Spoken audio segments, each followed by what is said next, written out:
the Know Your Gear podcast. The Know Your Gear podcast is brought to you by Patreon members, channel members, and viewers who like and subscribe. Thank you for making this possible. Hey everyone, welcome to the Know Your Gear podcast, episode 440. Let me adjust that down just a little bit. All right. Okay, so a couple things. First, I want to thank the moderators. You can see them because they have the blue names with the blue wrench. They are the ones that help facilitate sending me questions, giving you guys links, helping keep the chats fun and positive, which is very important. And they do this even though it's tireless and it's hard work, and it has virtually no benefits other than just the joy, I guess, of doing it. So thank them for that. The second thing I want to thank is the patrons and the channel members, and of course subscribers and people who like and share the videos, because that's how we've made 440 episodes, all fan funded, which I'm still very proud of. So thank you guys all for that as well. A couple milestones I just want to talk about in the announcements. The main channel has now hit 450,000 subscribers, which is, in the grand scheme of things, subscribers don't matter, but it is still a great feeling, and thank you guys so much for that. And the Know Your Gear channel, our second channel, hit 30,000 subscribers. So again, thank you for that. If you're not a subscriber or have not checked out the second channel, or we call it the sister channel, check it out. The link will be in this description.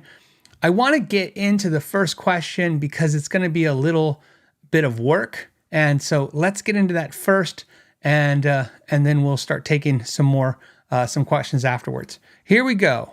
So let me show you something that's kind of strange. Okay, so let's get out of this. Go here. All right, here we go. All right, so Reverb has something going on that's very strange, and I want to talk about it because I think it affects, well, it definitely affects dealers, but I think it affects us consumers as well. I want to show you something, and everything I'm about to show you only is with new gear. So no used gear is gonna have this problem, but new gear. I want to go and just go ahead and click, and I've been doing some research. I want to show you what I found. I want to look at something like the Friedman Small Box 50 amp.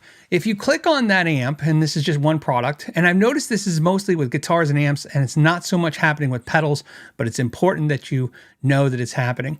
When you click in Friedman Small Box 50, because you're looking at that amp, you'll see there's 23 results. Well, sometimes you want used, and sometimes you want new, and sometimes you want to mix. I don't. I just want brand new amps.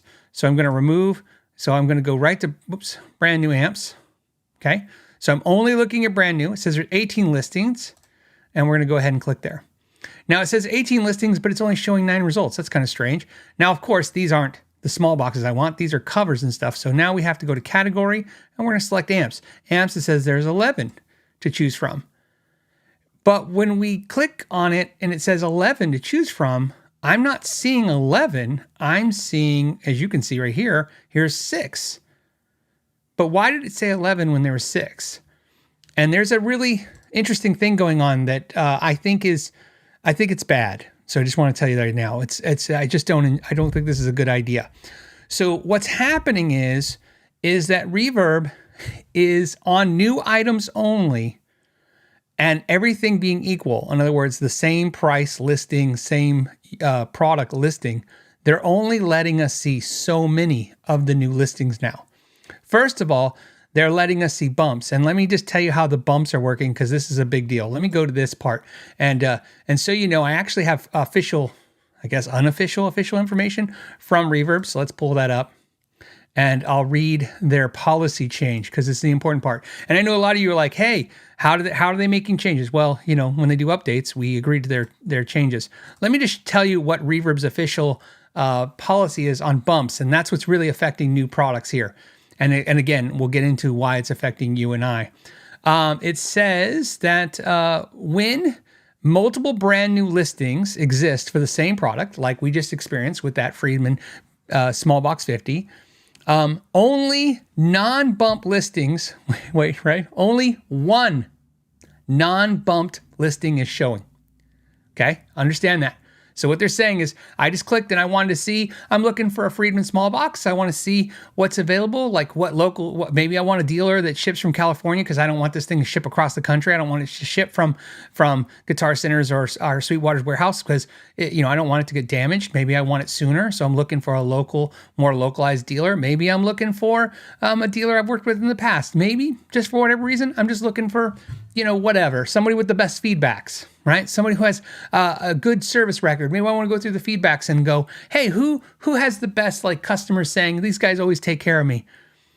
What they're saying is that with the new bump system, bumped listings, which is where and I'll explain, actually, it says only one non-bumped listing is shown in the search results at a time. So let me go back to that. So that's not exactly what we're seeing here, and we'll get into that. So we see here bumped listing, bumped listing, bumped listing, bumped listing right there. And then there's 2 non-bump listings. I'm going to explain how I figured out why there's 2 non-bump listings, okay? It's going to make sense in a second. So back to me. So basically, they're pulling away the listings from us. They're not letting us see them. We'll get into that. It says, if you're not the winning bump. Okay, so now let me explain how bumps work for new products. So when you go to bump your product, usually there's like a fee or a percentage or something. Now what happens is you kind of bid for it. So let's say you're a dealer and you list a Friedman small box 50, and you say, I want to bump this listing. And they're going to say, you can bump between like 1% or 30%. In other words, how much of your money do you want to give to us? The more you give to Reverb, the more you win the bump. In other words, you'll get the bump. Not only the top bump, you may be the only or one of the only bumps that are existing. And we're also going to remove your competitors, right? Don't worry about that. Hey, if you're willing to give us 20% of the sale of this product, not only will you get to the top, we'll remove anyone else. So customers won't have as many choices. By the way, that's not what they're saying. I'm adding that part because it's a little irritating to me because I had to do so much research on this all week to find out how this is working, because it was so, believe it or not, nefarious sounding at first that I was like, what is going on? This is almost creepy. But let's get back into it. It says, if you're not the winning bump auction for your product, your listing will unfortunately not appear in the general search results. In this case, only 2 of the highest bumped items and 1 random non-bumped item will show up. So let's go back to what we're seeing here. So there's a flaw in that system. By the way, this is Reverb's system. It's horribly and stupid, but at least there's a flaw in their system. Here's why I think we're seeing 2 non-bumped items, because this item has a different price. See, this price was $3,099. This one's $2,899. So what I learned on this is, even though their policy is correct, you're only seeing the bumped listings. And I believe like this one and this one are duplicates bumps. In other words, I think that's the same dealer. I'm not sure, but the important part is that even though they're saying you're only going to see 1 non-bump listing, what I've noticed is if you put a variation in your title, then your listing gets in there. So if everyone was to put the exact same Friedman small box guitar amplifier head, 50 watts, then only 1 would come on. But if you were to put something different in your title, like Friedman small box guitar amplifier head, 2-channel, 50 watts, it would kind of go through their filtering system, and that's why we see it. So it's either description or by price difference. So in other words, in this case, we have 2 different price points. So that's why these 2 non-bumps are here. Plus, I guess one's a combo and one's a head. It's really a mess. And the reason I'm telling you that is because even though this is their policy and I'm seeing it consistent, there is examples of where this doesn't work, where I looked at a pedal and there was like 25 or 30 of those pedals listed new with very few to no variations, so that they were slipping through. But this is the important part. The important part is, go back to their official policy. Let's see. The official policy is, anyways, it's saying that basically if you're not willing to pay for a bump, your product's not going to be seen. Now, here's where it gets a little tricky. Does it exist? It still exists. And I'm going to use I'm going to actually use my Reverb account to show you a weird thing that happened to me. So let me go to my favorites. Okay. And I was clicking on favorite products because watch list, there's it is. Okay, watch list. I want to show you a interesting thing that happened. Okay. So I want to type in this. I'm going to look at another product. This is a Charvel guitar.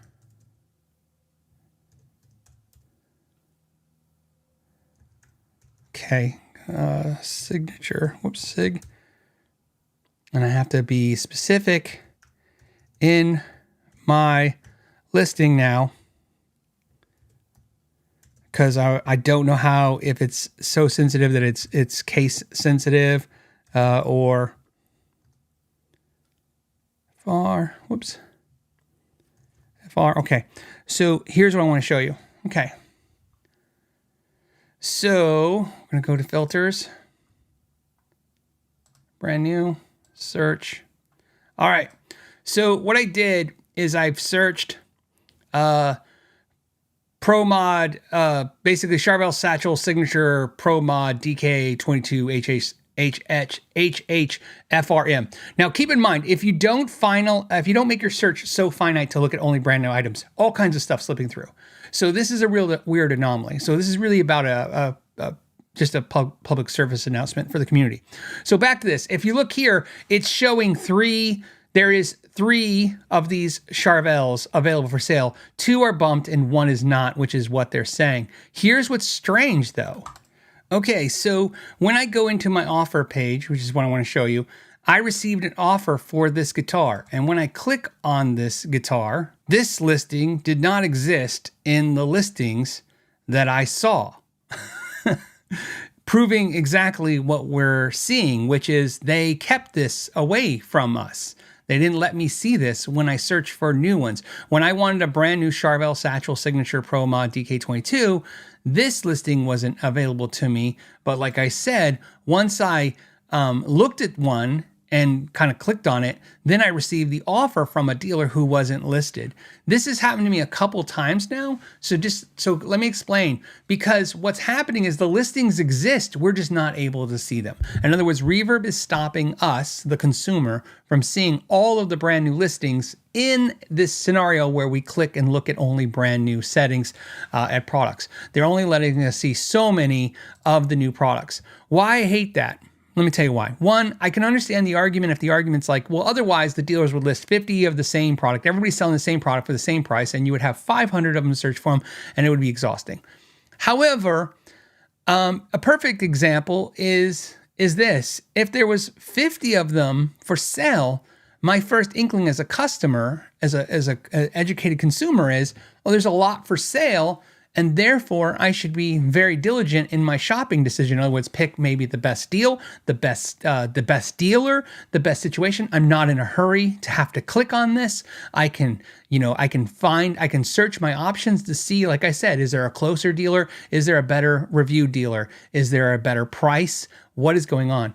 When you basically make me think that there is only 1 or 2 of an item available on a giant platform, and let's argue the largest musical instrument platform in the US or maybe in the world, it makes me think that my selection is very small, and therefore I might jump on something or make a decision that I don't want to. And again, it's not always about money, but it is about information. And I don't think anyone should be taking any information, blocking any information from me as a consumer for any reason, no matter what the logic is. Now, keep in mind, I don't know their entire reason for doing this. But I will tell you that having the bump system, have it basically be this exorbitant. Keep in mind, dealers, Sweetwater, Guitar Center, they're lucky if they're making a 40 or 50% margin on things. They usually sit in a much bigger margin than the smaller mom and pop stores or the mid-tier stores. So, if it was $1,000, they could be buying it for $500. Great. Okay. And then, shipping, fees, you name it. But smaller dealers, the dealers that we try to support, they're running on a 30% margin at best. And of course, reverb fees, let's just add, they're not 10%, but let's just say 10% for argument's sake, round them up. I know that's not fair to reverb in this scenario. you're down to a 20% fee. And then if you're eating your shipping out of that, it's really tight margins. Imagine if the only way you can get your product to the consumer is to give away 20% or 30%, which is the entire margin or the majority of the margin to Reverb. And here's my bigger problem. This is back when I used to complain about MAP, and I still complain about that. No offense to the system, or maybe I do mean offense to the system. If somebody's going to make 20% to sell me an item, to sell it to me, I don't mean as a retailer to get it for servicing. In other words, buying it from the manufacturer, holding it in their inventory, being able to answer questions about it, ship it to me, right? Take all those things. That's the percentage they're going to get for that. Now somebody's going to get that percentage just to be the website, essentially the transaction system, and to basically sell it to me, the consumer. I'd rather the dealers just violate MAP. In fact, I'll tell you right now, as a former dealer, I would absolutely just at this point just violate MAP and give that percentage that Reverb's trying to coerce out of dealers. I'd give it to the customer before I'd give Reverb 25%. I'd give a customer 25% off. At least I could earn a good customer out of the deal. If I'm going to give it away, maybe the customer will bring some loyalty and maybe have an opportunity to buy from me again. Even though technically, when you give away all your profits, you're always going to get a customer who wants a discount, but not always. If you give them the opportunity to see your service, how fast you shipped, how fast you answer questions, maybe there's an appeal there. The thing about this is absolutely the strangest thing I've ever seen. When I was looking at this week, and I got to tell you, some dealers reached out and sent me some information, and that's kind of the bigger thing that put it on the radar. I thought this was some kind of AI trick. I was like, there's no way they'd be doing this. This sounds so crazy. And I'm sure Reverb has an explanation for it. They're welcome, by the way. Reverb, if you see this video, you're always welcome to come on the channel and talk about Reverb's policies and procedures and maybe help us better understand this. Optically speaking, whatever I'm getting right or wrong in this, it's not good optics for me, which means it's not good optics for the people seeing this. And what I mean by that is I have read your policies, I've read emails, I've read everything I can about this to try to understand it better. And every way I understand it, it doesn't sound like you're doing anything for the customers. It's all just a money grab for you guys. And although I know you're in business to make money, this is it just puts a horrible taste on in my mouth as a consumer to not want to do business with you. Just for an example, I did find a guitar this week. It was on Reverb, and I specifically contact that dealer directly and said, I'm not doing business right now through Reverb. Can you sell it to me direct? And they sold it to me because I called them at their store and they're selling me the guitar. So I'm just gonna let you know, I don't think stuff like this is going to go well for the optics of this. Plus, again, I really like to see how this works. The other thing is, basically, I just can't understand. I wish somebody could explain to me, why the hell would anyone want to remove a listing? In other words, make it to where I can't see it as a customer. I don't understand the benefit of that to me as a customer. Why not seeing something is a benefit to me. Even if it just, like I said, if you're trying to cure the frustration of me seeing too many of the same listings, which is a little annoying for sure. We don't really go to Reverb for new products as much as we go for used, but sometimes dealers have, like I said, they have a new product and it's not far priced from what's going for used. And I just think this is a horrible way to kind of put yourself in between the customer and the seller in the most horrible way of thinking of doing that, which is to basically make it a worse experience for your customer and a harder and worse experience for your seller. No one I believe is better for this policy. I'd like to know what you guys think. Let me know in the comments. If you guys want, I can provide the resources where I pulled all that from. I'll put some links in the description down below where Reverb's new policies are and the emails they sent verifying those policies and this this change and why they've done it.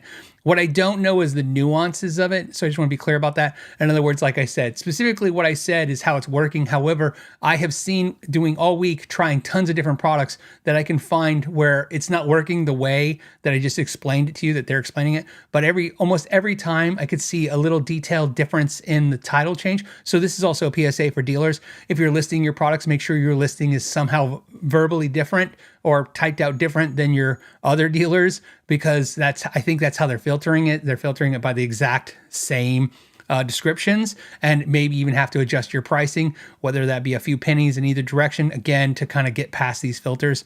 I just don't think it's right. A bunch of dealers let me know, and this is absolutely true, that they had no idea that their listings, the time and effort they put into putting their listings up, they had no idea that no one was seeing them until, believe it or not, they tried to find one of their own listings and they were unable to find the listing without an exact link.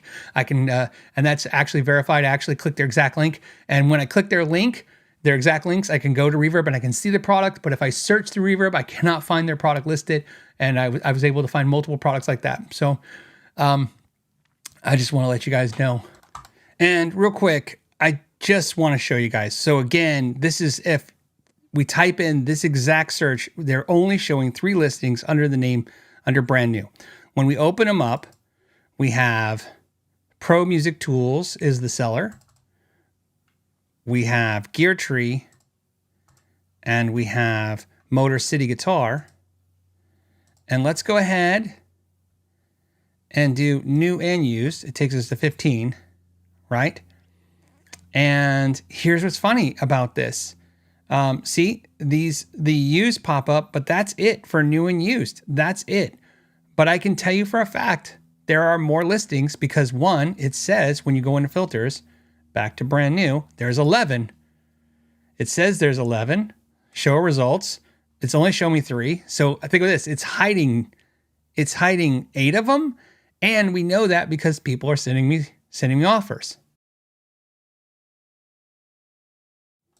So tell me what you guys think in the comments. Let's take a look to see what you guys are saying, because I mean, obviously, I think this is horrible. First of all, like I said, somebody made a comment. I loved it. I was catching it in the corner of my eye about, making it look like limited scarcity, and I agree. It's they wouldn't have pulled this when things were doing their best, and everybody was buying like crazy. But now that everybody's not buying as much and everybody's scrutinizing each purchase, it's obviously it makes things look really sketch.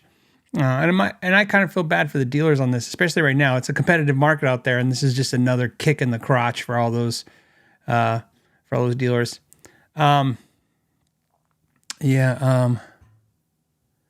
Let's see. Jeremy says, "Yeah, Phil, we're all thinking about buying a $1,400 guitar." Well, it doesn't matter. That's just what I use for an example. I mean, it could be a $140 guitar. It could be any price point guitar. It could even be anything. I would argue that the least expensive the product is, the more you need to be better informed, because your money needs to, I don't know, I can never say money has more value to one person than another, but the more disposable income you have, the less it's going to affect you. Obviously, when your money is very scarce, it's really important. Yeah, I'm really hoping, what I'm hoping in this whole discussion today is I'm hoping that Reverb reaches out and maybe we can have a bonus podcast with them, and maybe they can explain this, or maybe they don't care. I don't know. We'll figure it all out. So we'll hit it again. Some questions if you guys have, and throughout the show if there's any questions. Ted says, "Hey, what do you think Reverb thinks this fixes?" I don't know. I really don't understand it, other than it could be some kind of a version of what Amazon does and other online sellers do. And it's just obviously it's just a way of milking out every penny out of somebody. I don't know. Optically, it just looks horrible. Like I said, when I started getting dealers sending me stuff about this, I thought, oh no, I'm getting an AI hoax. And but when I read the official Reverb policy on it, I was like, oh, well, obviously they're saying this is how the bump system works. And I want to be very clear, the bump thing I talked about is exactly what Reverb says. Let's go ahead and move on to another subject question. We'll come back if there's that many. This one came from Mort 2700. There was actually 2,699 morts before Mort 2700 existed. It says, hey, Phil, I can't find a hardshell case to fit my Firefly Solstice. Gretsch, Billy Bow, copy. Any ideas for a budget-friendly hardshell case? So let me double check that because if I'm correct, the Billy Bow is like a wacky shaped guitar, right? So Billy Bow guitar, come on, man. Billy Bow guitar. Because you may have found one. The problem is that, like, I don't think Gretsch currently makes one. So let's see if Gretsch currently makes one. We'll have a shot. It is a weird shape, and I'm just not familiar enough with it. But hopefully, somebody watching this will be like, they'll know what case fits it. Okay, so let's take a look. I'm taking a shot in the dark right here. Okay, looking, luck, and no luck. So here's what's not good, my friend. So when you go on Sweetwater.com, they have something called Certified Fit, where you can take pretty much any guitar, and scroll down and find the Certified Fit case. In other words, the case that they've checked and found that works for this guitar. And sadly enough, they're not showing a Certified Fit in the cases for this guitar. So they don't have a case for it either. So my guess is it comes with a case. So I would definitely... at least we got a shout out to the community. Anyone know where he could possibly find a case? By the way, that's a cool guitar, man. And far cry less than probably the $3,359 that one cost. Okay. At BD. Oh, come on, man. Just get a name. Just pick a name. It says at sign BDOT 613. And maybe I'm BDOT 613. It says, how does splitting a humbucker, excuse me, I should have muted that. How does splitting a humbucker to a resistor or a pot differ from splitting it to ground? Well, they have to split it to, so, okay, hold on. Think about doing this with my Seymour Duncan Nazgul and my Sentience rather than using a push-pull pot. Okay, so what he's specifically asking for is there's a ton of people done it. PRS is probably the most famous for it, and it came up on a Patreon clinic we did a while back. So PRS is known for using like a 4 or 3K resistor on the end of Why? I had it here forever. I had a dry erase board here forever. Forever. I had it here in case I needed to draw something. And now I don't have it. Hold on one second. I gotta grab one. Okay. So I was so excited. I had to have my dry board erase. And this is my list on the back. It's like, I need some tomatoes, some squash. All right. So anyways, this is going to be very crude, as they say. So what he's talking about is that normally when you have ground, right? This is the ground. And you're going to have a humbucker right here. And you want to split the coils. So you're going to have, obviously, one wire goes to ground, one wire goes to hot, and then you have the two wires that are soldered together, and they're going to go to some kind of push-pull pot. Okay, this is crude, but you'll get the concept. And then there's a wire that goes to ground, and as you push this switch or this push-pull pot, it will send these two wires to ground, defeating one of the coils. Let's say this one. Okay. And when you don't have it pushed to ground, they are not defeated. So therefore, you have two humbuckers. What PRS did is they put like a 3K or 4K resistor. This is my little resistor here, little wire. And what that does, yeah, you can make fun of my drawing all day long. What that resistor does is it doesn't send 100% of the signal to ground. So this coil is not defeated. It is not off. It is just Reduced. Somebody said 2.2K, I believe. Flapjack 413. When I was in the factory, they were using so many different ones for different models because, believe it or not, they need the resistor has to do with how I don't want to say how powerful the pickup is, but essentially like a higher output pickup, they're going to put a more intense resistor on it. So there is a 2.2K, I believe, but the ones they're really running now is 3K and 4K. There's a bunch of them. That's why I said don't get too hung up on that. That's not the most important part of the story, but thank you for the feedback because they do use. You're correct. They do also use a 2.2 as well. Anyways, by putting this resistor in the way of where they're going to ground, the pickup does not turn off. It's just reduced by a whole lot. So therefore, the other coil, this coil, sounds really loud compared to this one, and it's going to overtake the sound to where you're kind of hearing the one coil. So it sounds, even draw some little circles there.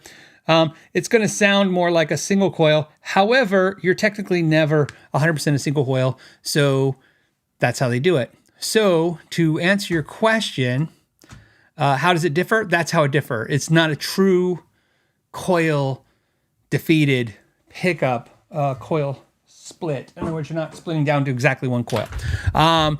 What is that? I don't know, man. Some people hate it. Some people love it. I don't know why anybody has an opinion about it. If it sounds good, it's good. And if it doesn't sound good, it doesn't. You can clip it out. You can clip it out if you want and just go run straight to ground on your guitar. If you don't like it, you could put it in your guitar. And if you like it, you're talking about pennies. You buy this thing and you put it in your guitar, and if it sounds great, you do it. It's like treble bleeds to me. Sometimes I like them, sometimes I don't. I have treble bleeds on a lot of my guitars, but then some guitars I don't. I hear people have strong opinions about it. I don't like to have a broad stroke opinion about certain things like stuff like this about every guitar. Because not every guitar, not every pickup, not every situation is the same. And I might like it on one guitar than another. There are guitars that I like treble bleeds on. And there are guitars that I just don't find it useful. And same thing with this. I've never had a PRS where I felt the need to kind of clip that out. But I've never really added it to another guitar. So, that hopefully gives some insight. Okay. Trick 66 says seems that way would allow some kind of single coil but maintain a hum cancel. Yeah, I mean, I don't know the exact detail of how much of the 60 cycle hum is introduced or not introduced at all now. It could be a totally noiseless style pickup, but I don't think so. I think as you defeat one of the coils out, I don't know why I'm using that word for this, but as you reduce the second coil I think there's enough of the coil in there that maybe it minimizes 60 cycle hum, but I've never really tested it. And again, it's not something that they kind of tout as being that way, at least not in the jargon I've read or seen them talk about. Brian said, this is why Phil's not an architect. Yeah. So before you judge, I have to do that in reverse.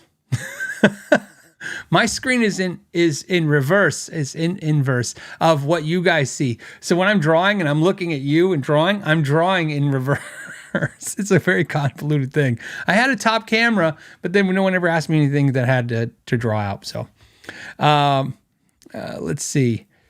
Next. I have no idea. Okay, next. Somebody asked a question. I'm like, I don't even know. I could just say I don't know. But then, okay. Let's see.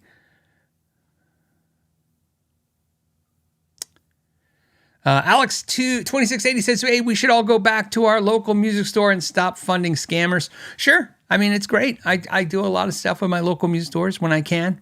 My biggest problem is a lot of people's problems with music stores is that the availability of product. So for instance, where I live, which is one of the largest cities in the United States, there is almost nowhere to buy most of the guitars that I like. So if you think about, if I was to name like the 4 brands that I like the most or want to see the most in amplifiers or guitars, there's 0 stores that are within an hour drive to an hour and a half drive of my house with those products. And there's one store that's within a 2-hour drive, but is an appointment only store. And they don't have everything that I like, but they would have more of the stuff I have. So yeah. So I tend to, like I said, I shop at Zim's Guitars because he does used, and used is cool, but he does stick to mostly mid and lower price points, which is cool. Definitely for pedals, because you get really cool pedals and stuff. But, that's the problem. Run Riot says my local music stores don't have shit. And I'm like, yeah, that's the problem. It's a tough thing. So I hit the guitar. I bought 2 things this weekend. I bought a Guitar Center. So, the Guitar Center had it, so it worked out. I got it there. And so let's see.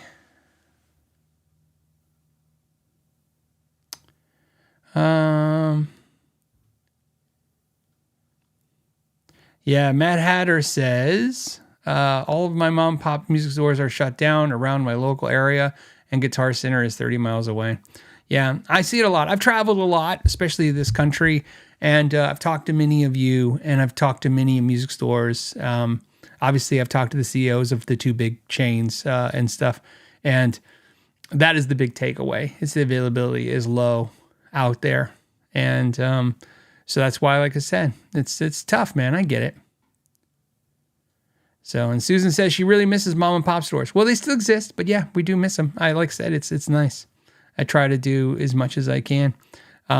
Funny thing, just to talk about mom and pop stores. Let me just tell you a continuation story. So as you guys know, a couple weeks ago, I talked about me buying the Music Man Majesty. This is actually why this Majesty is why I was kind of getting personally irritated with the Reverb thing, because as I told you, the story on that guitar was, a bunch of dealers were willing to make deals on that guitar, and I was getting offers, and I was looking, and basically, long story short, through a series of decisions, I bought the guitar, and I got a good deal on it, and made the thing make sense. And let's be clear, without them giving me a deal, I wasn't going to buy the guitar. It's not because I need a deal to buy a guitar. I needed a deal to buy that guitar. It wasn't enough on my radar to justify that. And one of the funny things that happened is, I'll go here. Let's see if I can find it. Was I mentioned, I mentioned that there was a store, and I'm going to talk about them real quick because we were talking about, and I said, hey, I try to, especially, buy from mom and pop stores. And one of the stores I mentioned was Axe Palace. And I'll just tell you a funny story. So it's a little story with Axe Palace. So I told you the story was I reached out to Axe Palace and asked how much the guitar weighs, and they basically said they don't know the weight. And I was like, okay. And then they sent me, that was on October 27th. And then on the November 2nd, they sent me a thing saying the guitar was 7 pounds, 8 ounces. Let's just call it that. And, but of course, if you're following the timeline, by then I pretty much purchased the guitar or was in purchase of the guitar. Anyways, I talked about that. I talked about the missed opportunity right now, the ability right now, the market, when it's soft, you have to grab those opportunities, especially for high-end guitars. Look, I knew I was getting a discount. He's not getting max margin, but, and I'm not telling a dealer they have to sell a guitar. I'm just saying as a dealer, I know what it's like to miss a sale over something like that. And I'd want to know if I was them. They responded to me and they said, hey, Phil, I see that we made your video. And he basically, I'm not going to tell you the whole story, but he said that he's sorry and that he left a bad impression. That meant a lot to me. Not because, look, I know because I'm a YouTube channel and it's like, but his heartfelt message, their message to me wasn't, hey, you put us on blast, or hey, this sucks that we got, called out for not selling the guitar, what have you. And they were sorry, sorry in the idea that that they could have made a purchase, but also that they let down a customer. Just to let you know, I've recently reached out to them again, and I don't want to get too detailed in it because I don't want you to know what I'm up to, but I'm buying a guitar from them. And that's what I told them basically is like, it's a YouTube channel that reviews guitars. I'm always buying guitars. And if I see an opportunity to buy from you, thank you for that, because that means something. That means something to me. so that, that a dealer took out, the time to respond and say, hey, look, I'm sorry I lost an opportunity with you, but I'd like the opportunity again in the future. They didn't really even say it like that, but that's the important part. So I found a guitar that I want. I can't tell you because I don't want you guys to know yet. So we were able to do some business, or we'll be able to do some business. So anyways, my point is, what's my point? I talked about, small business versus big business and good business. I like good business. That's good business. So I just want to say thank you them to that, but also give you an update to the story that, that they're out there, they're trying, the dealers are out there trying. Okay. I think that's what I want to say. I don't know. Speaking of, since I'm talking about spending my money, maybe it's time for you guys to spend a little of your money and talk about some gear of the week. We're getting closer to Black Friday. This is going to be the most legit Black Friday in the guitar community that we've seen in years. Of course, there's a lot of fake Black Friday deals, just like there always is. There's a lot of markups and then bring downs, but let's just say we know for a fact that the one thing that's making this Black Friday deals a little bit more genuine is the used market is tough and the prices are low on used gear. So if you're going to buy a new piece of gear, it's going to be tough during the sales cycle. But let's go ahead and we'll do our new banner for gear of the week, and let's do gear of the week. And now it's time for gear of the week. So I bought one of those George Lynch inspired Bones guitars from Firefly, and I showed it to you guys on Halloween. And they also have the Tiger George Lynch style guitar, but I guess it's not selling as well because they dropped it down to $249. So $250, you get a George Lynch inspired guitar with a roasted maple neck, stainless steel frets, a Korean Floyd rose, and a custom paint job. And the shipping is actually really realistic. So I would have guessed this guitar is going to be in the $260, $270 range. After you ship it, pretty reasonable. So I thought I'd share that since, like I said, they put them on sale, and it's really strange because usually Firefly, they sell their guitars and then everybody buys them and flips them on Reverb for more money. This also has the spoke wheel truss rod. As you know, my opinion, I don't like the pickup, but that's an easy fix. And to be honest with you, it's not that bad. So if you're under a rock or you actually were outside enjoying your life this week, you missed out on the fact that everybody had a video on the Stadium XL by Line 6. This is a big deal because they've been waiting 10 years, according to this, to come up with this thing. There's some cool features. Obviously, the touch screen. I liked the Helix originally, so of course, just improving it's a good idea. Some of the shock factors was the fact that this is $2,200, which puts it more expensive than the Quad Cortex and Kemper. And I know it has more than them, but it only puts itself about $100 or $200 less than the Axe FX, which has almost 300 amp sounds and 3,000 effects, which is a strange thing to think now that the Line 6 guys have decided to kind of branch off from the pack as being the most expensive option. I'm really curious to see how this will kind of ride out. A lot of people asking, can it do metal? Apparently, I don't know who's asking that, but a lot of people apparently were. But out of all the videos, I thought Rhett Shaw's was the absolute best because it was just a practical approach at looking at it, and he broke it down and he gave me some insight, and I learned that I'm just not interested in it. I'm going to stay with what I have. A lot of hokey marketing jargon on this, but for those who were curious, it's out. For if you got some money. Like I said, I think it's cool, but I just want to tell you, this is something I'm a little bit more excited with. They are putting the Soldano Astro 20 on Black Friday deals. So you can check it out. It's normally $2,000. This is an actual Soldano made in California with IRs, the whole 9 yards. It's a 20 watt head. And it was $2,000. Now it's $1,699, and Sweetwater's giving away an IR package with it, but they don't have them in stock. But I looked, and Guitar Center is showing them in stock. And this is a map reduction deal. So any dealer that sells Soldano that you like if you have a mom and pop, you can get that same deal from them. $16.99 for a Soldano head. That's pretty cool. I know a lot of you are curious, what makes this different than the SLO 30? Besides, it's at this point, it's almost $1,000 or over $1,000 less. The big difference is the SLO 30 is hand wired. And it has 2 channels, and the Astro has 3 channels with different options, and it has IRs, but it is a PC board based unit. It's not a hand wired unit. What's cool feature about it is it doesn't have a standby switch because they use DC heaters on the power tubes. So really cool. It's a cool amp. If you guys like to see a review of this amp, I will get one and review it if I get 500 likes today. So before the show's over. All right, so here's some new gear I didn't see coming. Peavey is making amps again. Now, we saw the Decade 2 earlier this year. They talked about that, but now they're bringing back the Peavey Super Festival 1200 and the Peavey Nashville Session 115 and 112. These are solid-state amps for $1,300 and $1,500. I was looking. I can't see anywhere where it says if they're made here in the US again or if these are made overseas. It doesn't really say a lot. It just says they're new. I kind of feel like this got put up before it was time. I'm not really sure. To see Peavey solid state amps back is cool, but to see $1,500 is confusing. So I just wanted to put it on everybody's radar. Let me know what you know about them, and I'll do some more research too. But hey, at least we know Peavey is still alive. That's good.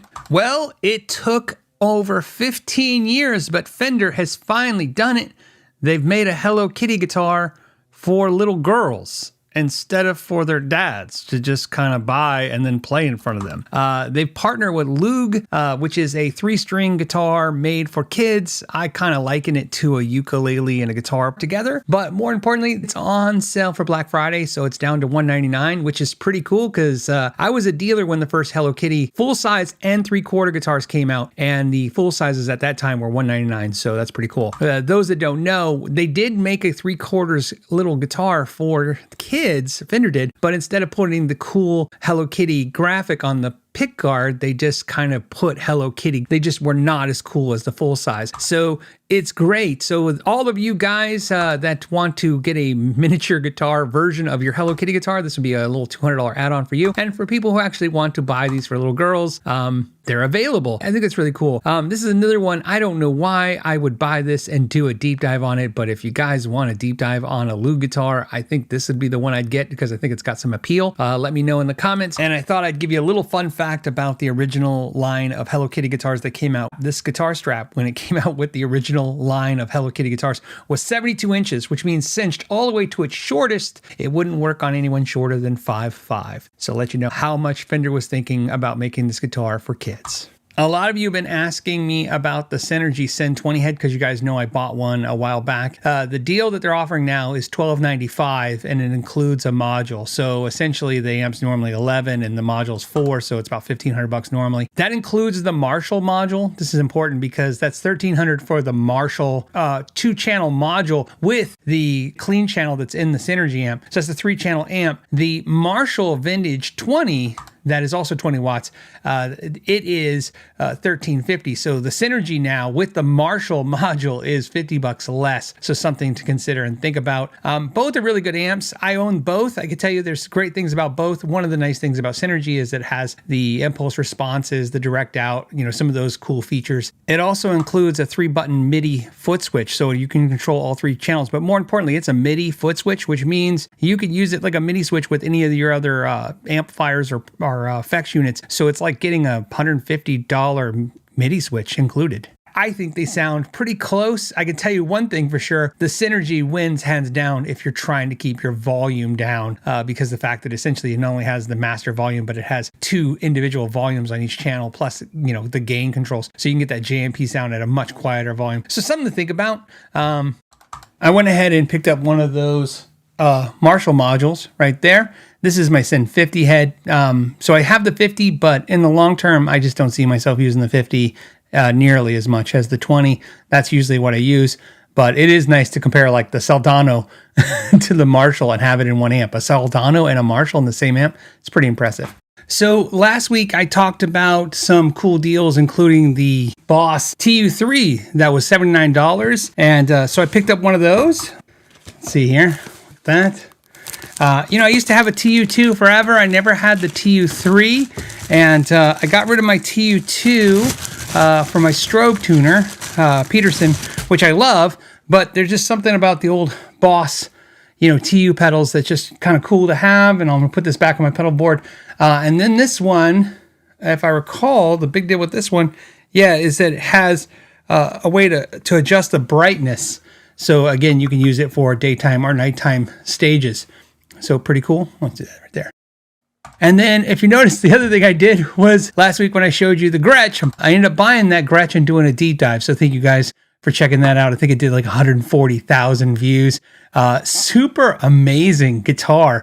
blew my mind for the price. It was one of those things I didn't know how, it was going to go when you unbox it. And I also got something else from last week's show, which will come soon. So if you haven't seen, want to guess what that is, I'll tell you what that is. So this week, on this week's, gear of the week and deals of the week, let me know if you think I should get the Hello Kitty Loog and the Soldano Astro 20. If I get enough likes and I get a reason to do it, we'll do it, because I'll take that as you guys want to see the video, and that definitely makes the investment of time and money worth it if you guys are interested. All right.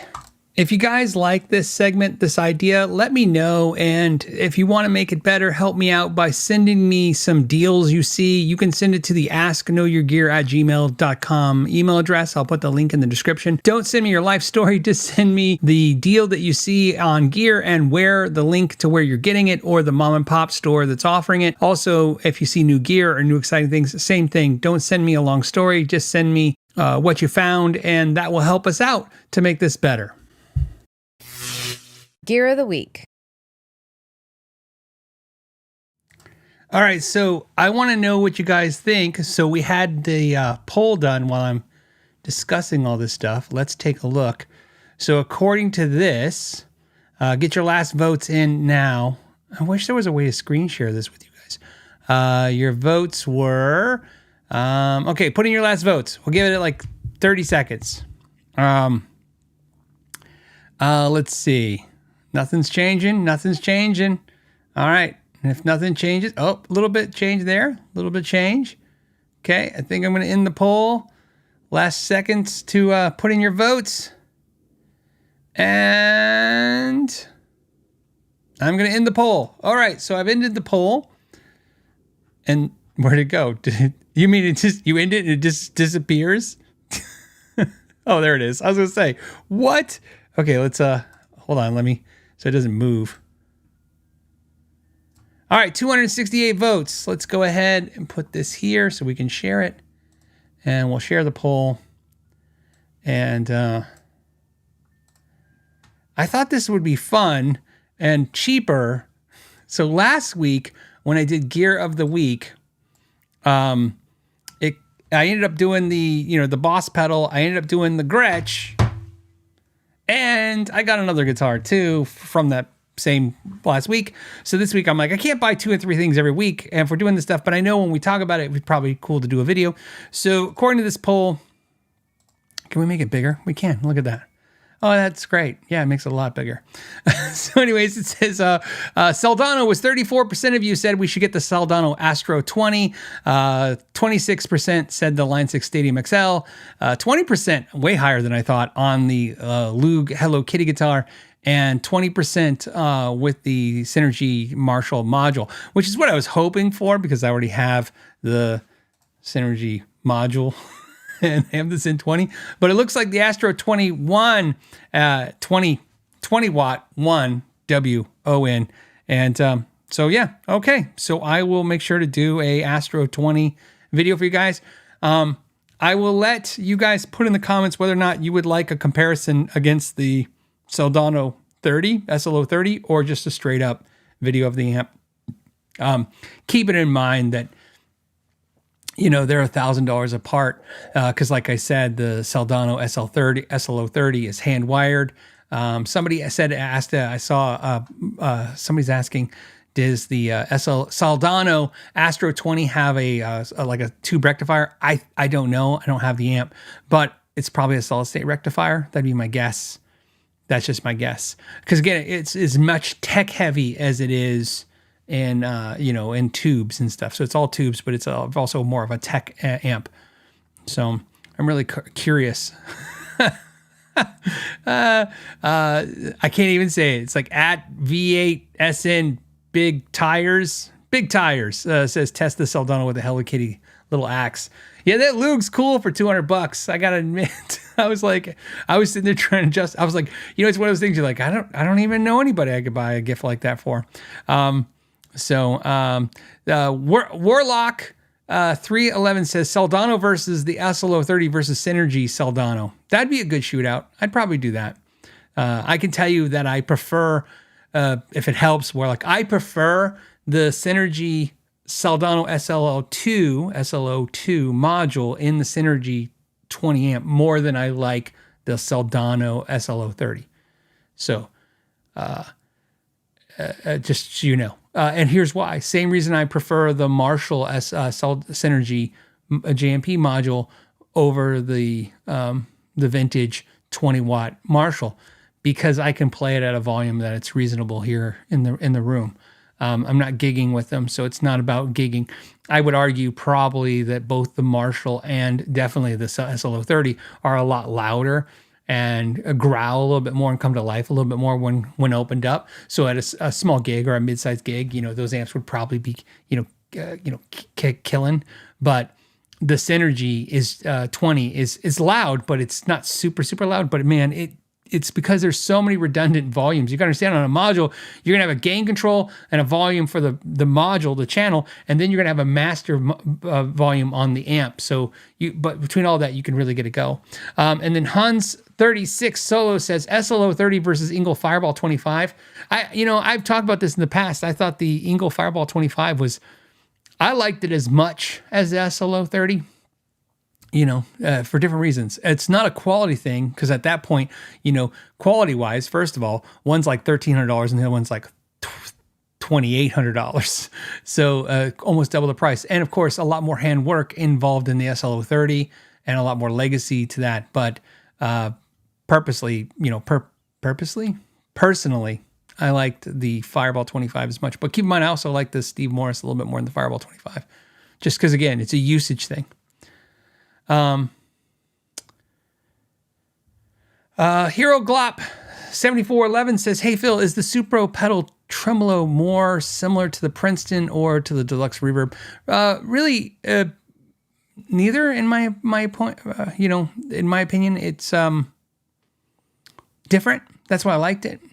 So, I mean, I know there's difference between like the bias tremolo and optical and stuff, and the two settings and stuff. But I'm just saying, overall, like, I didn't ever plug it in my Princeton and go, oh yeah, this sounds just like pretty much what my Princeton sounds like. I think that's why I like it different, because it's different than what's the amp's already offering me. Okay, let's see.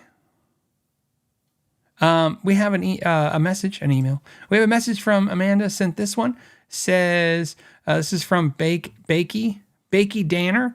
Says, "Hey Phil, is it possible to build a guitar with no neck heel? Like it's just neck all the way up? That would be awesome."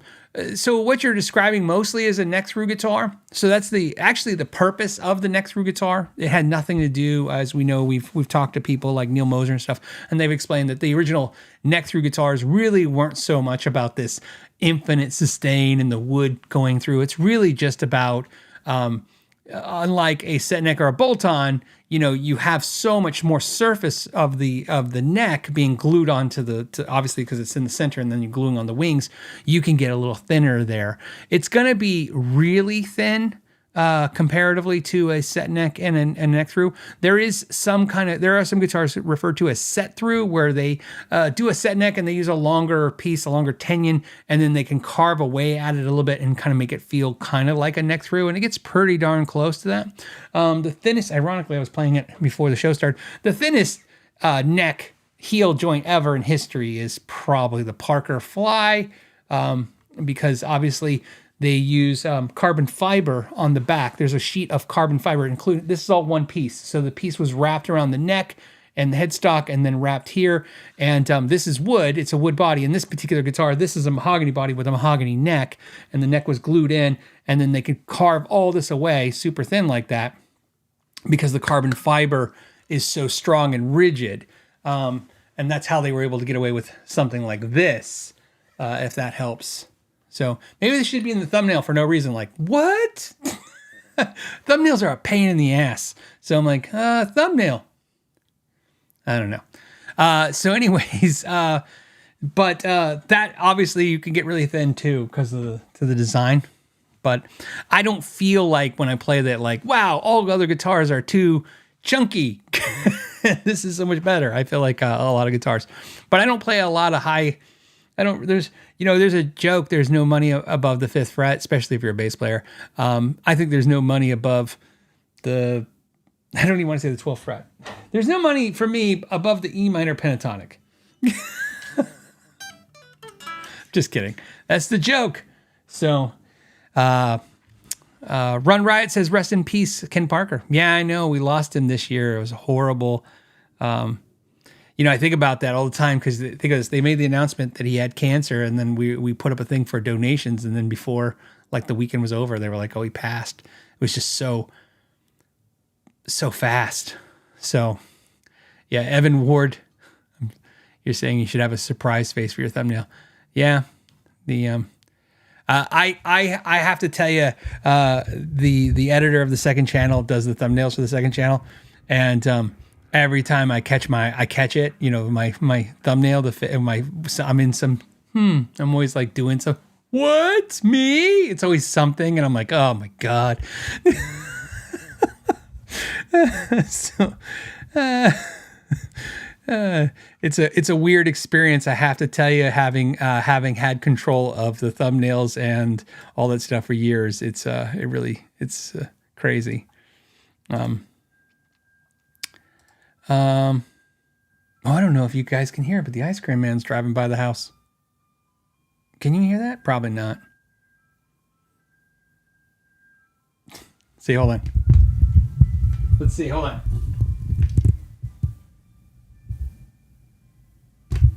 Okay, so that was the ice cream man. I just thought that was funny. All right. John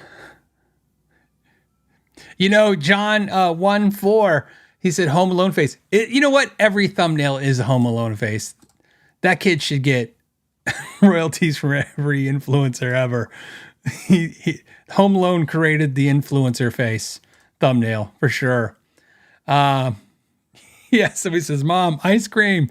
I heard it. Oh, cool. I'm glad you guys could hear it because it was kind of funny.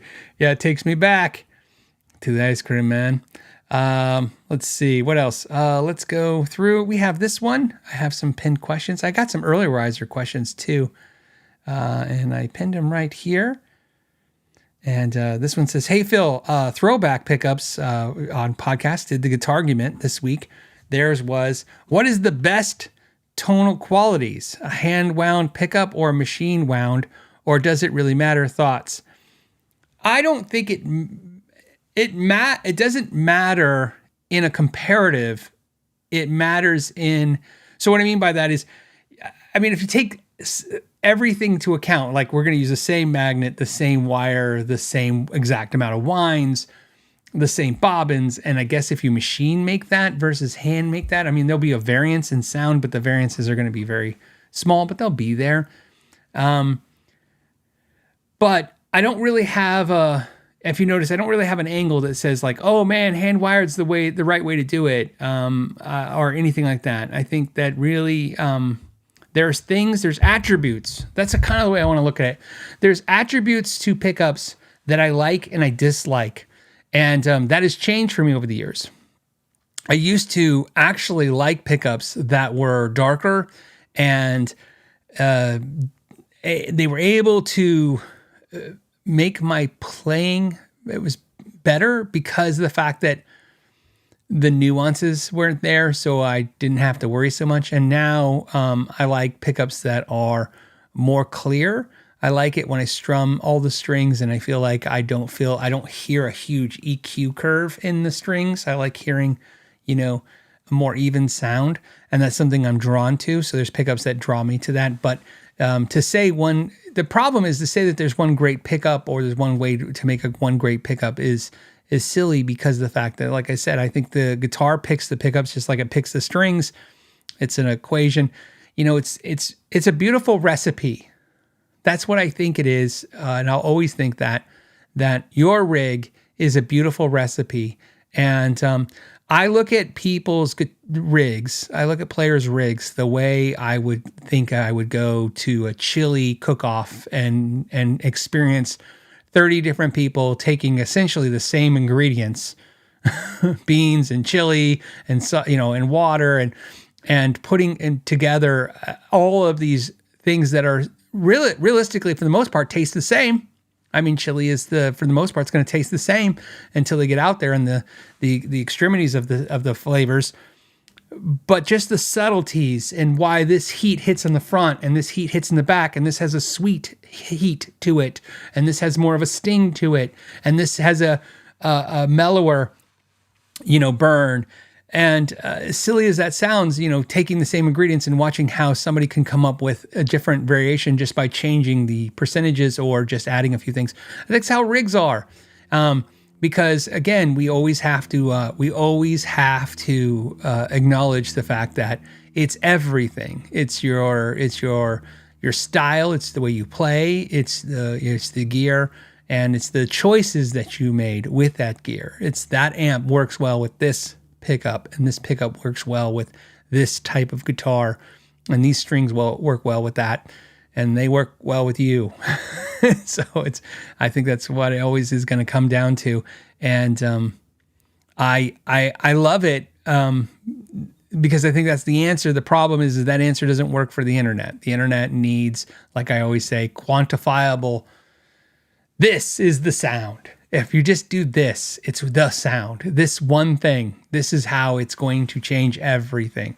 And every time somebody talks like that, the one surefire thing that's going to make something be the way it is, the more I feel like I recoil from that logic, because I've not seen it to be true.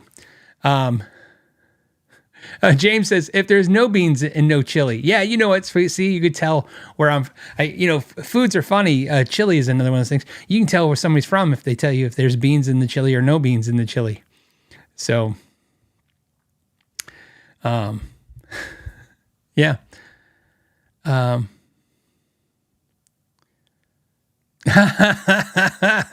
Michael says, hey, did you see the chili cook-off where the guy bought Wendy's chili and was going to win 4th place?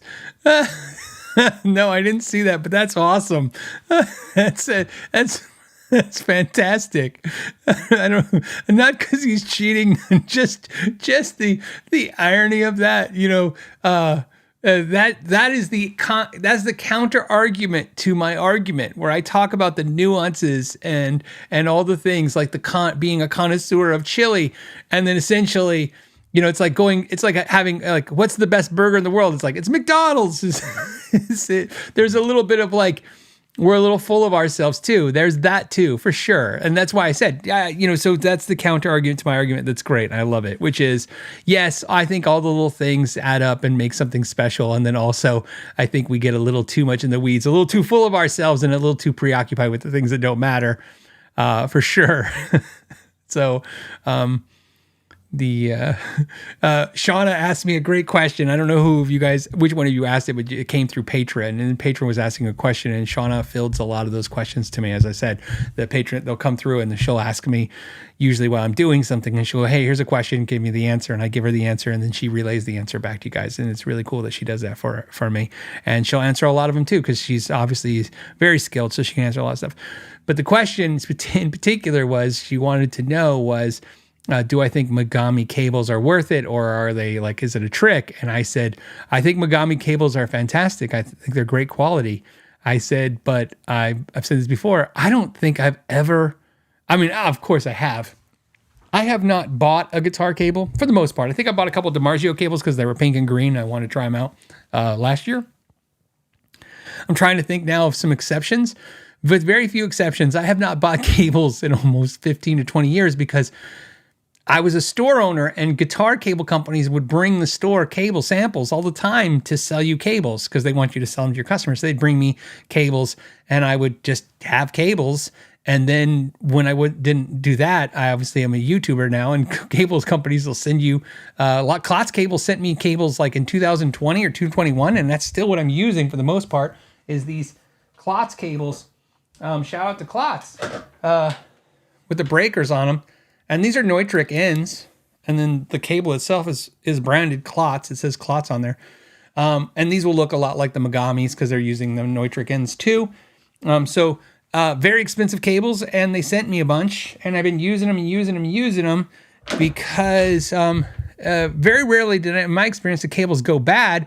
Usually what happens is they get stolen. Cables get lost and stolen worse than guitar picks. If you're a gigging musician, cables are going to disappear. And so when I used to play out, I would buy cables because you'd get home and do your inventory and go, my microphone cables are gone.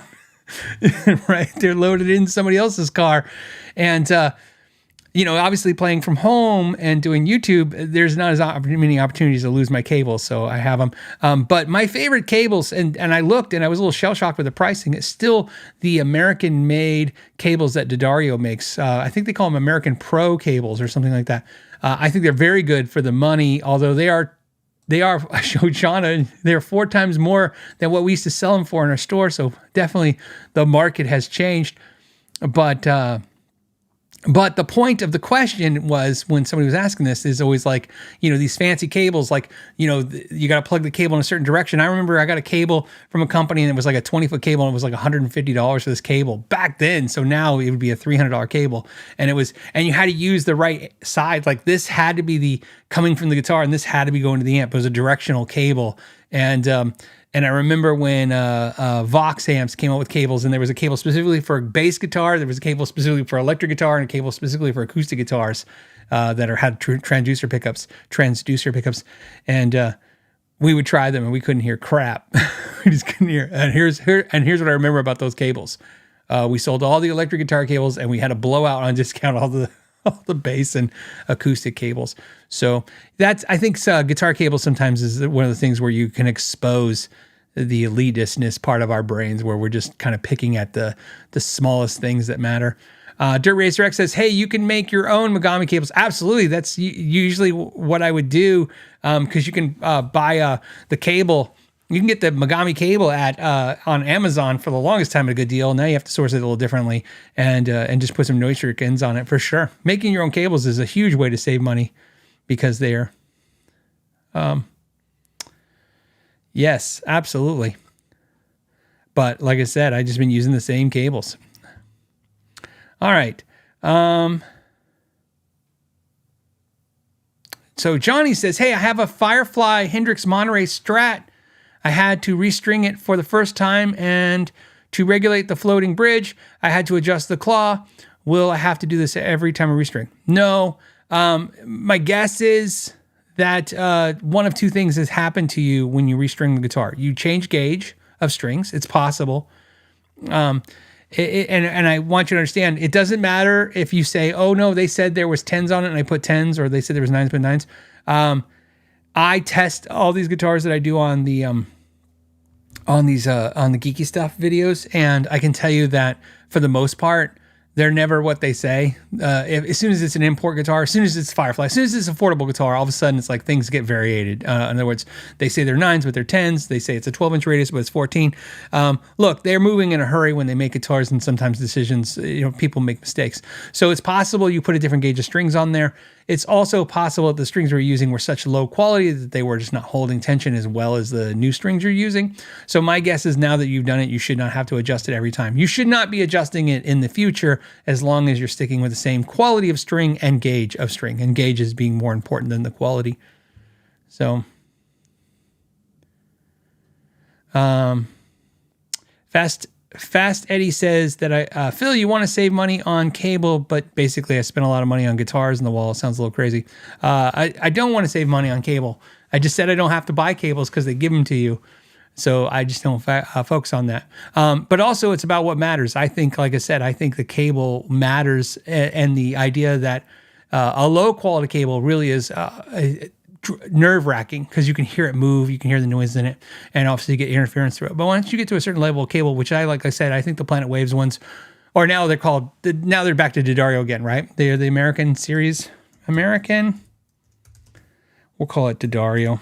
D'Addario cable is one of my favorites for the price to quality. American Pro. Let's double check that. I'll show it to you. American Stage. See, I knew it was something like that. So the D'Addario PW, basically EMS SGR RA 10-foot American Stage cable. This is $60. We used to sell these for $24.99. This is a great quality cable for the money. Great warranty on it. Let's see if they tell you if they still give you the good warranty. Does it say? Because it used to be like a lifetime warranty. They probably have changed things since then. One thing I hate about buying guitar cables or seeing guitar cables online is they don't show you the package. I noticed this is really kind of an exclusive thing to guitar cables where they show you the cable, but they don't show you the packaging. And sometimes they don't translate all the information that's on the packaging. Hold on, let's go back. So audiophile quality wire made in the USA, reduces natural tones. I don't care about all this stuff. Precision manufacturing exclusive inline solder process creates. Nope. Nothing about the warranty that I'm seeing. Oh, warranty information. Okay, here. Sweetwater's 2 free. That's Sweetwater. This isn't theirs. I'm not really seeing it, but it used to be a lifetime guarantee on this cable. So I'm curious to see if they still do that. If anyone knows, anyone want to Google and find out if they're still doing that? Like I said, it usually would be on the packaging, but they're not showing pictures of the packaging. So, now on a side note, let's go back. On a side note to Fast Eddie's question, what I do have to buy though is every other kind of cable. So I do buy a lot of microphone cables. I buy a lot of USB cables. I have to buy the best USB cables. They're rather expensive, the ones I need. And then I also have to buy a lot of HDMI to HDMI micro cables. And so I spent a fortune in those cables. That we can talk about all day. That is a small fortune. If you took the nicest guitar on the wall in this room, I've spent that in cables in the last year, and just microphone cables, USB-C cables, all kinds of, all these, MIDI cables, all this stuff, all the confounded things we have to plug up together. So,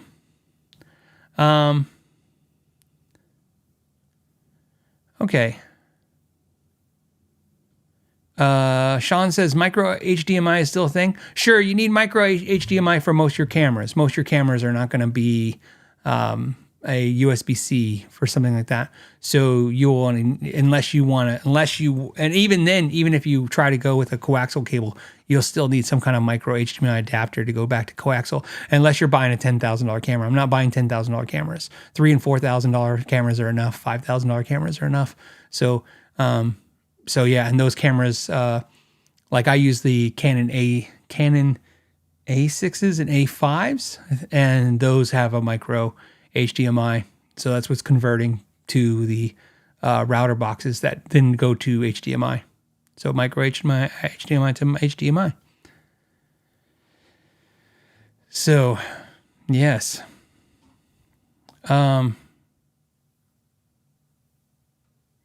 Elton Marino. So here's what I'm going to tell you, some bad news. I got some bad news for you. He said USB and MIDI cables are different. MIDI cables are the same. USB cables, I'm going to talk about that, should be all equivalent. Don't overpay. They are not all equivalent. You have, apparently, I'll tell you why. Now, in your world, it's probably fine. But when I'm moving 24 gigs of data through a USB-C cable, it massively difference in the quality of USB cable you're using. And especially when you're using 4K cameras that are transferring data in real time through USB, it's also another problem. Absolutely becomes a problem if you use the wrong USB-C cables. You're going to see a massive difference in how fast everything starts moving.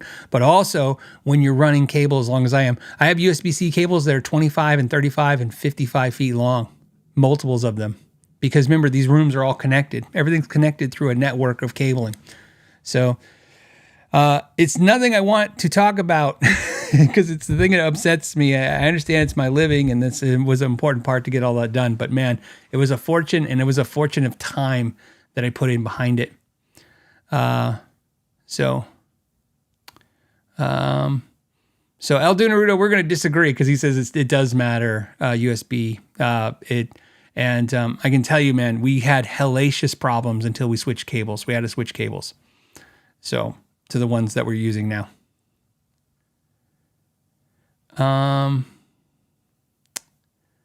Okay, let's see. Hold on. Now you guys are... Samsung cable that I get with my SSDs are much thicker. Yeah, USB cables, because we use a lot of, so you guys know what we use a lot of is solid state drives. So we're using a lot of solid state drive like Samsung. We use probably these little solid state drives the most. And then we have ones like this that are a little bit more durable. This takes a beating because it's got a rubber coating on it. This is something that when we take portable, but a lot of stuff is going to solid state drive immediately. That's where everything's dumping into. I don't use SD cards or anything like that. We don't use anything like that. Everything goes into a solid state drive. All right, that's boring talk. Let's go back to guitar stuff.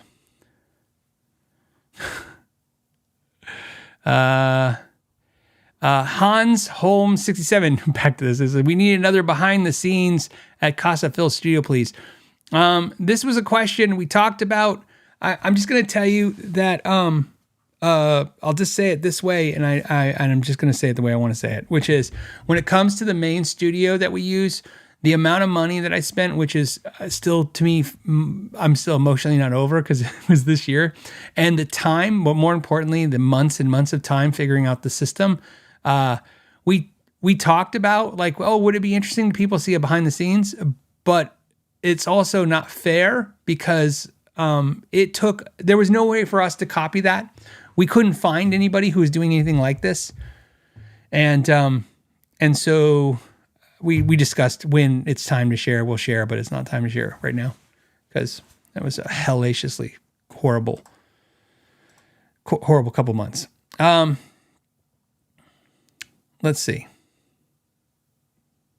I have no idea what that question is. It says, hey, Phil, I want to make a coder caster. What is the easiest way to get a lap steel pickup? I have no idea. It says, hey, Phil, after a fret level and then a crowning with the StewMac X file, what is the best way to get rid of the tool marks on the top? I have fret erasers and steel wool, but I haven't been satisfied. So I use a Dremel wheel, is what I use from StewMac. And this is what I use. And let's see. And I'll show you. Here it is. So these are the fret polishing wheels I use. I'll share them with you. And then I use a basic Dremel. And so these are the wheels. You essentially have a fine and extra fine on these. And you use it. This is how you use it right here. I wear a groove into my wheel first using a Phillips head screwdriver they use. I don't unfortunately have a video on the YouTube channel of me using these. I do have one on the Patreon. So if you want to go to the clinic level Patreon, there's a reason why. There are some repair content videos like that I keep only on the Patreon side. It has nothing to do with the way you think the paywall works. It's not like, oh, haha, I'll get them to pay to see how I work. It's because sometimes as much as I do a lot of videos, I've done obviously hundreds that have millions and millions, if not tens of millions of views collectively on how to do things on the internet. Almost all the videos are framed in the concept of this is how you could do it, or here's a way I think that this would work for the average person trying to do something. Where sometimes what I'm showing you on the Patreon side is how I personally do things. And so I don't necessarily want to make a video that makes me $38. And if anyone gets offended, I understand. I don't want to make a video that makes $38 so I can watch 38 people tell me how I'm doing it wrong, even though I literally did this for a living for 20 years doing it that way. So I just put it on the Patreon. So anytime stuff like that, it's not so much so I basically want to tell you that if you go that route, you're not going to see something like, wow, this is so secretive and amazing. And I can see why he doesn't want people to know. Look, you can watch 20 videos on YouTube of somebody doing it. It's probably just like how I do. I just, like I said, those videos don't draw a whole lot of eyeballs. They don't make a whole lot of money, and they do bring a lot of criticism that sometimes I just don't care to read or watch. I just don't care. But it's how I do it. But I can tell you right now, you really don't need the video. You just need to know those are the Dremel tools, and put a groove in the wheel, and you can use some Dremel polish if you want. I do not, and it's up to you. But I explain why I don't. But there's nothing wrong with using Dremel polish. I used to. I started out that way. The reason I don't, and I don't know if I specifically say this in the Patreon side, it's because a a builder who I respect, who I learned this technique from, when I didn't. So I was like, okay, and I needed to, and then at some point I was determined to not do it the way, or do it the way they did it, because I felt like, and so that's how I did. And then Model Barrio 6174 says, what Dremel tool do you all use? I own many Dremels tools. The one I'm currently on now is, let me look. I'm going to see if, is this one, the Dremel 4000? This is the one I use. You don't have to get it from StewMac. I'm sure you can find it on Amazon or somewhere cheaper. But that's the one I'm using right now. And I have the extension for it. So let me go here. Let me go to Amazon. I have older ones. I have newer ones. I have no issues with any Dremels that I own. So I own like 3 or 4 of them over the years. I got one and then I got another one. It's just how it works. And there's no, in my experience over the years, there was nothing in particular in any one of the Dremels that it went, oh yeah, this is the way to go. I like this one way better. There are just certain things. It was really what people had in stock. And I needed multiples because I had people working for me and they were using them too. The extension is what I really want to show you. You've probably seen me use it in videos. Let's do extension. Let's see if that, let's do this. There it is. So whatever Dremel you get, like I said, I have the 4000. This is compatible with the 4000. This is the Drill Axe 42-inch flex shaft rotary tool. Believe it or not, it's funny is I got one of these. Look, $11.99. I got one of these, and it came with some kind of kit that I got. I didn't use it ever, like ever. Never used it because the person I respect that did amazing stuff didn't have one, and somebody in a YouTube video was commenting the video was like, hey, you should use the extension. You should get one of those extensions. And I was like, well, I have one. And I'm like, oh, maybe I should try it, because they were like, it's amazing. And I'm like, is it amazing? And I got it out and I tried it. I'm like, yeah, I like it. There's things I don't like about it, which is I feel like it's another process of things.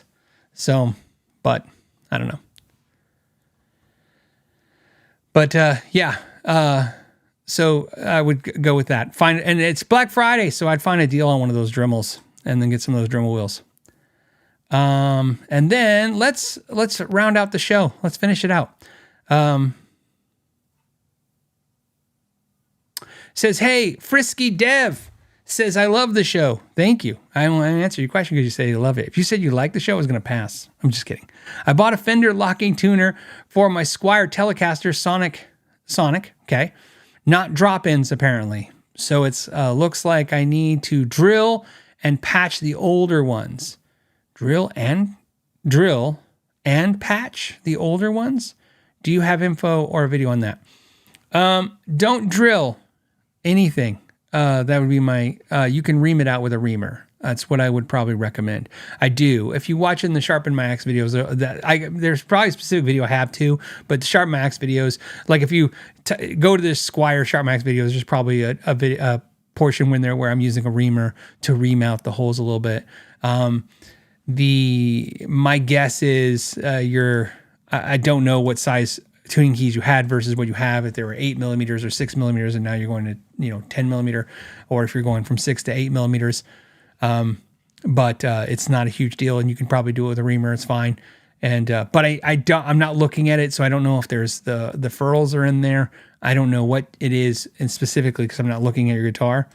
But absolutely, I would also suggest it's very easy. If you don't have those tools, it's probably going to be just as easy and costly, or cost-wise, just to buy the better replacement tuning keys that fit.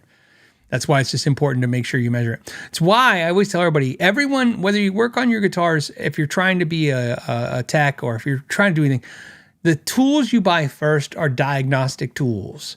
They will pay a dividend, I promise. So obviously, like a caliper is a perfect thing, especially digital calipers now. It's like anybody can read a digital caliper. So you get yourself a digital caliper, you get yourself some measuring tools. Measuring tools are the best because they help you, figure out what sizes you need. Otherwise, you're at the will of all of this like You go online and it says fits most, or, and there's some kind of slang, somebody saying some kind of terminology, but really it's nice if you're just like 8mm holes and you're like, okay, these are 8mm holes and this says this fits an 8mm hole. Perfect. So a measure is the best tools to get, especially nowadays. I mean, there's no reason to buy that stuff. I mean, like I've said before, you don't need to buy a StewMac caliper.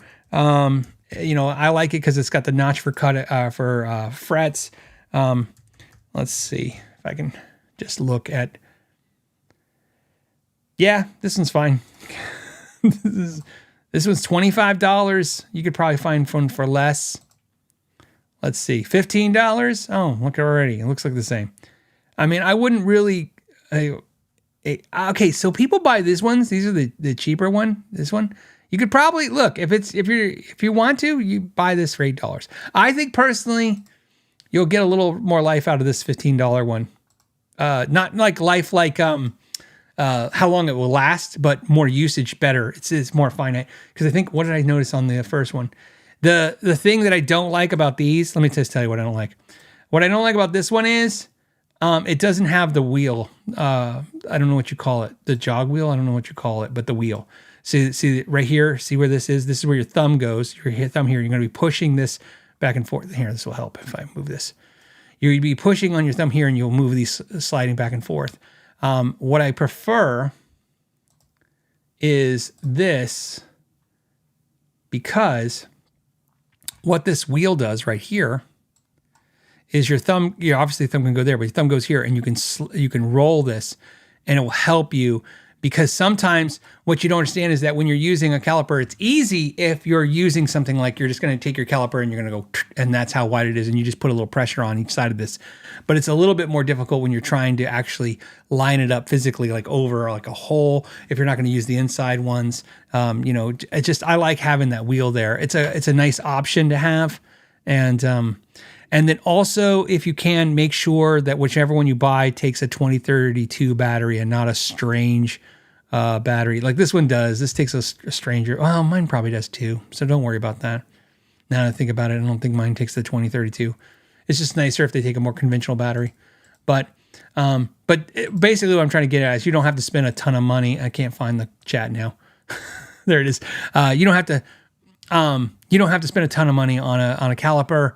But those calipers are absolutely, I think, worth their weight in gold when it comes to doing just changing out tuners. And even if you're like, well, I'm not, after I change these tuners, I'm not going to do it again.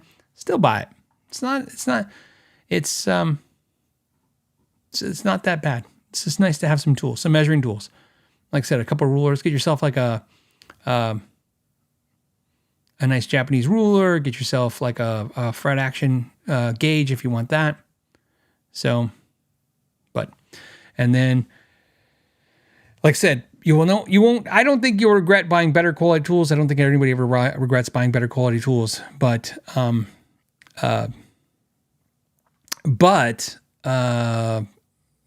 there you go.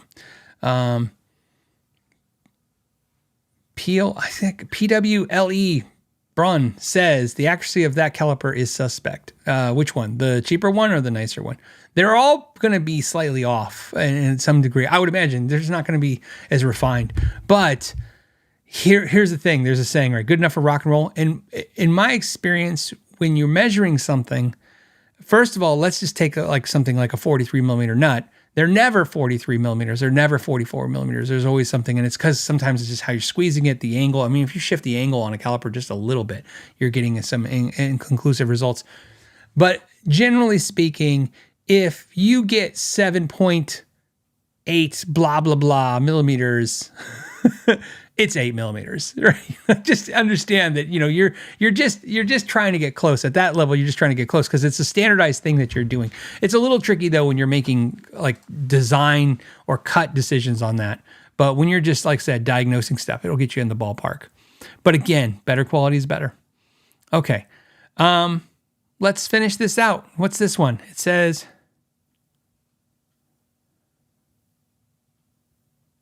yes. Okay, so the real Aeroholic says, Phil, have you ever seen a locking nut block, so locking nut. So Phil, have you ever seen a locking nut raise or lower the pitch of a string when tightened? It somehow raises the 6th string by 10 cents and at the same time lowers the 5th string by 15 cents. Yes. Let's see if I can grab a guitar. So I'll keep talking so you guys know I'm still around. I just don't know if I have a guitar here. I do. Okay. Really sucks that I don't have what we need, but this will work. Okay, so what we're looking at here is it's a Washburn N4, has a locking nut. This has a angled headstock. See this angled headstock? So what's happening is the strings cross over the nut and then they're pitching at this angle of the headstock. That is why there is no retention unit here. I want to show you. I want to get it so you guys know what we're looking at.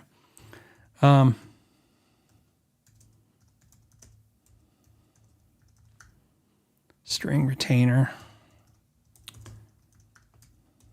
Okay, here it is. I'm going to pull that up and then I'm going to pull up a visual for you guys. Okay. Images. Perfect. Look at that. Oh, that's great. It's like things are working. They were. Here you go. I'll take it. Can I make it bigger? Here we go. Make that bigger. Perfect. Okay. So, so this guitar doesn't have it because it's pitched at an angle. So what happens is the strings pull over, they're pulled immediately down. There's down pressure. The down pressure is caused by the fact that the tuning keys are at the neck's at an angle and the tuning keys are pulling down. So what happens, what I'm guessing in your case is you need a string retainer or you have one and it's not set correctly. So what happens is if the string was coming across here, as you can see here, and it goes here, if this wasn't here pushing down, okay, so imagine this isn't pushing down, what's going to happen is this string is going to be, I don't know, man, we're talking, you know, human hairs at this point, hanging off, because you see it's not being pulled down enough. The tuning key's not pulling the angle down. See the angle? Just like these tuning keys are not pulling enough. There's not enough down pressure angle right here. Now you can put more wraps, and if you were to put an additional 2 wraps, this string instead of coming here would hit here, and that downward angle would change that right there. And then when you locked it, you wouldn't have the issue. But see how much this slopes right here? So what happens is when you put the lock on there, it's pressing down and it's pushing this string sharp.